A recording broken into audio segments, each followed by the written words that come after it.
सत्य, विश्वास आणि वेग म्हणजेच पुणे हेराल्ड। दगडूशेठ गणपती समोर ऋषी पंचमीनिमित्त तब्बल 35,000 महिलांनी एकत्र येत अथर्व शीर्ष पठणातून गणरायाला नमन केलाय।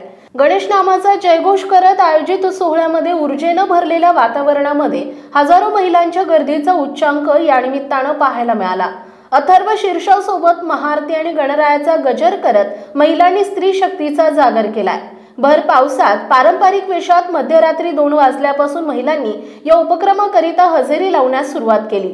उपक्रमाचं 40वे वर्ष आहे। श्रीमंत दगडूशेठ हलवाई सार्वजनिक गणपती ट्रस्ट सुवर्णयुग तरुण मंडळ यांच्या वतीने ट्रस्टच्या 133व्या वर्षीच्या गणेशोत्सवात उत्सव मंडपासमोर आयोजित अथर्व शीर्ष पठण सोहळा पार पडला।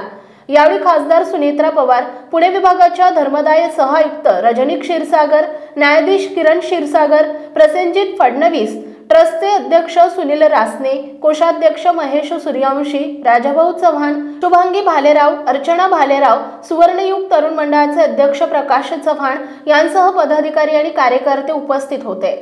कार्यक्रमाच्या सुरुवातीला महिलांनी शंखनाद केल्यानंतर सोहळ्याला प्रारंभ झाला।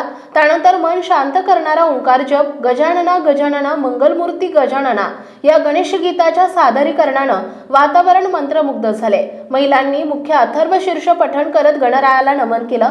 मोरया मोरया दगडूशेठ मोरया असा गणेश नामाचा गजर करत प्रत्येक महिलांच्या चेहऱ्यावरील उत्साह ओसंडून वाहत होता। दगडूशेठच्या उत्सव मंडपापासून ते नाना वाड्यापर्यंतच्या परिसरात महिलांनी अथर्व शीर्ष पठणाकरिता गर्दी केली।